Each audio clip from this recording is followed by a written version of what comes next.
কিশোরগঞ্জের শহীদ Syed Nazrul Islam medical college and হাসপাতালের চিকিৎসকদের অবহেলায় আব্দুস সুবহান দুলাল নামে এক রোগীর মৃত্যুর অভিযোগ উঠেছে। ঘটনায় তদন্তে কমিটি গঠন করেছে হাসপাতাল কর্তৃপক্ষ। রোগীর স্বজন ও হাসপাতাল সূত্র জানায়, সোমবার সকালে পেটের ব্যথা নিয়ে জেলার তাড়াইল উপজেলার রাউতি ইউনিয়নের চেঙ্গুরিয়া গ্রামের আব্দুস সুবহান দুলাল হাসপাতালে ভর্তি হন। নিহতের স্বজনদের অভিযোগ, আব্দুস সালাম দুলাল মারা যাওয়ার পর তারা চিৎকার চেঁচামেচি করতে থাকলে তাদের পরিচালকের কক্ষে আটকে রাখা হয়। পরে 999-এ ফোন করলে পুলিশ এসে তাদের উদ্ধার করে। 6টা দিকে তখন পেটে একটা ব্যথা ছিল, ব্যথা পরে আনার পরে সে নার্সারার হয়তো ওষুধ দিচ্ছে, ডাক্তারের চিকিৎসা রিপোর্ট দিচ্ছে, রিপোর্টের পরে সে ওষুধ দিতে ব্যথা চলে গেছে। রিপোর্ট আইনে ডাক্তার দেখাইলাম, আবার রিপোর্টে বলতেছে না আংশিক একটু কিডনির একটু প্রবলেম আছে, আর প্রস্রাবের একটু ইনফেকশন আছে, প্রস্রাব আছে না। তখন আমরা একটু ভয়, প্রস্রাব যেহেতু আসে একটু ভয় লাগতেছে।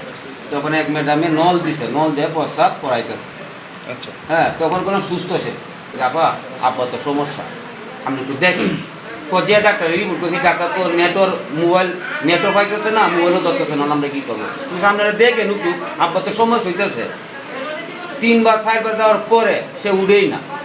এরপরে বাদে আইসে এক মহিলা ডাক্তার, আগে বলতেছে খালি দেখে চলে গেছে। আমি মহিলা আপনি চলে যাইতেছেন যে ওই ডাক্তারে লুই আই, আমরা ডাক্তার আনতে তো রুগী শেষ, রুগী তো শেষ হয়ে দেবো।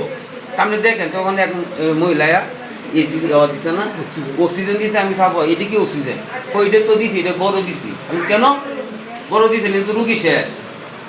রুগীর শেষ হয়ে যাওয়ার পরে 2 মিনিট করে সে দম চলে গেল।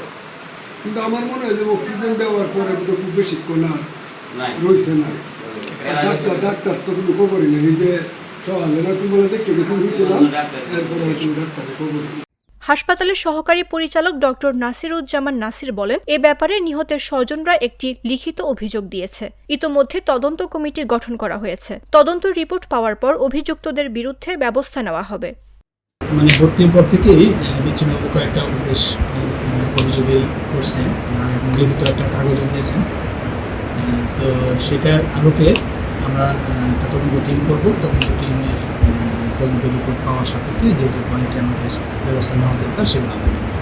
বৃহস্পতিবার দুপুরে হাসপাতালের 5ম তলায় 5059 নম্বর কেবিনে এ ঘটনা ঘটে।